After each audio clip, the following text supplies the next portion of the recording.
You know, I'm kind of glad in a sense that this documentary is, being released at this point because we're seeing a lot of things that finally are being put to rest. A lot of different things. But I wanted to talk about, you know, the uh, the animosity that Michael Jordan still has with the Detroit Pistons and particularly with Isiah Thomas. And when I was watching episodes 3 and 4 of the documentary series, um, I was very, very, intrigued about how Michael Jordan still says that he still hates Isaiah and he still hates the Pistons to this day. You know me because of the physical nature and kind of the personal tensions that you know they had for each other. You know what I mean? And you know, there's been a lot of different things on the horizon about why Isaiah Thomas and the Pistons, walked off the court as they were going to get swept by the Bulls in the '91 Eastern Conference Finals. But I was very surprised about how the documentary missed the part about Jordan's quote the day before Game 4. Okay, which is something that is already was touched upon in the Bad Boys documentary on ESPN. Okay, now what I'm talking about is this, and I'm gonna play devil's advocate on this particular argument. Okay, because the day before Game 4, the day before, Michael was talking in a press conference. He was talking to reporters, and he pretty much basically said, you know, that the dirty play and the flagrant fouls and the unsportsmanlike conduct, hopefully that will be eliminated from the game with them gone. And he also added, I think people are happy that the game will get back to a clean game. Outside of Detroit, I think most people will be happy if the Pistons are gone. End quote. Now, when you come out and say that kind of quote, like that, you know, I kind of had a bit of an understanding of how the Pistons really felt when Michael said that quote. But at the same time, the Pistons earned that reputation based on their physical play and the way they play defense and the way that they always put people on the floor every time when they drove down the lane. And of during the Pistons and Bulls wars, remember, Brendan Malone, who was just being an assistant with Chuck Taylor, explained what the Jordan rules were. Anytime Jordan was isolated, you force him to left and you bring him to help. Okay? When he's down on the low block, you send a double team and a triple team on him to force him to give up the ball or make him take a tough shot. And if he drives baseline, Rick Mahorn and Bill Laimbeer's job was to block his shot or put him on the floor. All right? Take the hard fouls. And over the course of that time, the Pistons were pretty much beating up Jordan and beating up the Bulls. They pretty much held a physical, psychological advantage over the Bulls between '88 and 1990. You know what I mean? And I really felt that Michael Jordan harbored a lot of resentment against Isaiah because he endorsed that kind of physical play. But when you were winning championships and when you were trying to beat the best players, the best teams during that time, which is where the Celtics and the Lakers and the Bulls during that period, you have to do something to try to get over the hump. And, and they embrace that kind of reputation. And unfortunately, Isaiah Thomas still doesn't get it. He still doesn't get that the fact that, your team earned their reputation. And you didn't understand the kind of repercussions that it was going to inflict by many people in basketball. Um, and when they were talking about the infamous walk off the court in 1991, Isaiah reflected on the argument that in 1988 the Celtics walked off the court when Adrian Dantley was shooting free throws and the game was not over yet. And Isaiah said that, listen, we were okay with the Celtics not shaking their hands because it was pretty much accepted during that time. And Michael Jordan took that as BS and basically said, listen, I shook your hand when we lost to you in '89 and 1990. As painful as those losses were, I still shook your hand.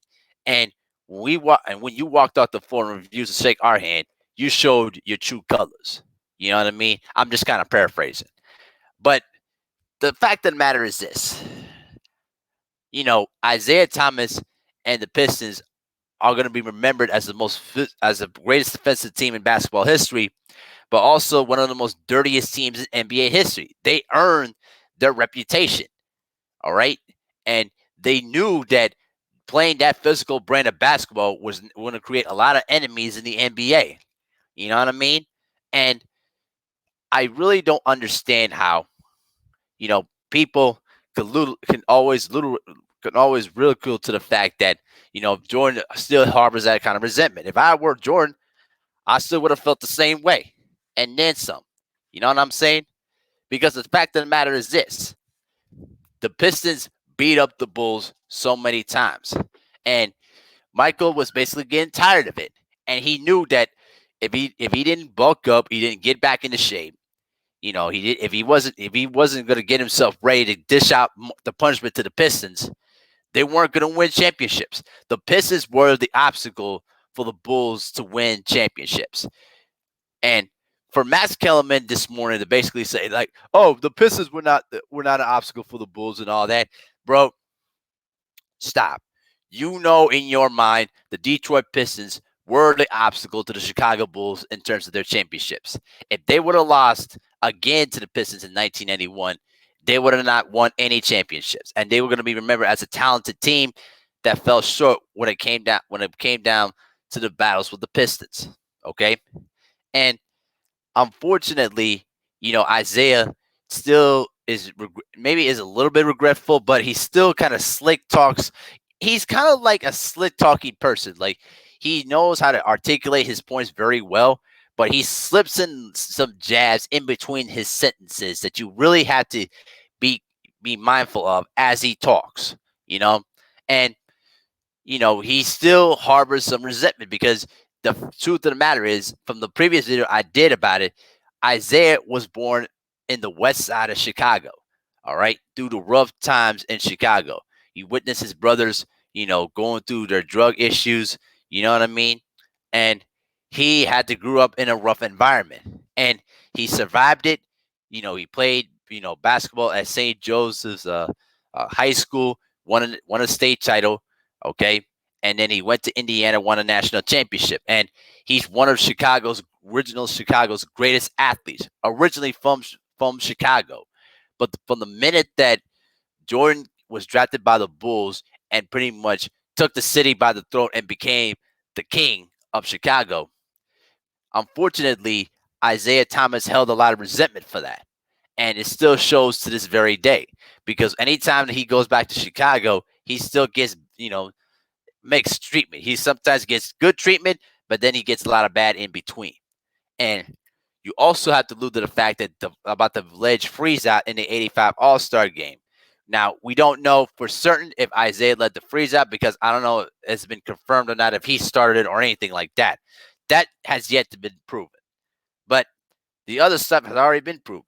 And when Isaiah and the Pistons walked off the floor in 1991, he showed very poor sportsmanship. When Jordan said that quote the day before they were going to get swept, Isaiah should have told his team, "Listen, we're going to just ignore that, take the high road, shake their hand, and let's say good luck. It's your turn now." But unfortunately, a lot of guys on the team, like the Bill Lambiers and the Mark Aguirre's, they were just too stubborn to do it. And unfortunately, Isiah Thomas picked their side. And as a result, it pretty much cemented, their legacy as just very sore losers. As Horace Grant say, they acted like some sorry B words. All right. But, Jordan still takes that with pride because he's like, we beat them up so bad that they didn't want to shake their hands because they were too shameful to do it. And when the biggest thing that when you do when you have a bully defeated and they can't accept the fact that they got beaten, that's when you know you got them. And my favorite moment of that '91 series is when, you know, Scottie Pippen was receiving a backdoor pass, and then Robin was underneath the basket and basically shoved him to press row. Okay, and Pippen could have been seriously hurt, but for Pippen to sit up and pretty much said, "It's okay. I don't need the trainer. I don't need anybody. He pretty much showed the look of this is nothing. He got up, walked to the free throw line, and took his free throws. All right, off the flagrant foul. That pretty much sent the message loud and clear to the Pistons that the Bulls are a much more mentally tougher team, and that the roughhouse tactics was not going to work anymore. That was the defining moment. And John Sally pretty much said when Pippen, sat up and stood up without having a trainer or have anyone else helping him out, the Pistons looked at him like, "Oh snap!" And he was right. The Pistons recognized that they couldn't bully the Chicago Bulls anymore.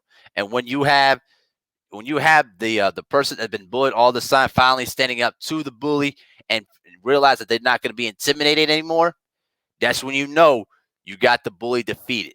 And now the bully is now getting intimidated. And that's what pretty much what happened in 1991. But yeah, Michael has every reason to feel the way he does to Isiah Thomas. Okay. And I've seen people that pretty much say, well, why can't Michael Jordan and Isiah Thomas just talk about it? Well, number one, they were never originally friends to begin with. So it would be very weird if they were going to sit down and even talk to each other one on one. I don't think that would not even work. All right. They were never even friends in the first place. And number two, both of them had both philosophical differences between the two men. So they will never ever be friends. And even though they do respect each other as, respected competitors, there's still a lot of, underlying tension between the two men, and it will never ever go away, regardless of how long it's been. It's been almost 20 plus years, those same feelings, still exist to this very, very day. And Isiah Thomas should have shown more class in 1991. He should have just, stood up and pretty much shook their hands and then just basically cemented them as a great championship team that finally said that the torch is now finally passed. Because, as they always say, two wrongs don't make a right. Okay? And if Michael was so gracious and classful enough to shake your hand, why couldn't you do the same thing? But if you're the Pistons side of things, you can look back to that quote that Michael said the day before and said, listen, we have never seen a challenger, say those things in that way to a defending champion that is about to beat the throne. And you're going to go in there and basically crap on us that way without, understanding who we are. You know what? The hell with these guys. You know what I mean? And I could understand that kind of sentiment, but still, you still got to do the right thing and just suck it up, shake their hand, and basically move on with your life. And unfortunately, because of the decision that they decided to make down that day, they're going to be remembered by many people that's basically sore losers, and that's unfortunate because they were one of the great defensive teams, during the 80s and won back-to-back NBA championships. And unfortunately, there's going to be a lot of people that's going to look at the Pistons as sore losers, and it's really unfortunate. You know what I mean? But as far as Jordan is concerned, if I were Jordan, I would still feel the same way too, and then some. You know what I mean? He has every right to feel that way, and who's to say he doesn't have the right to feel that way?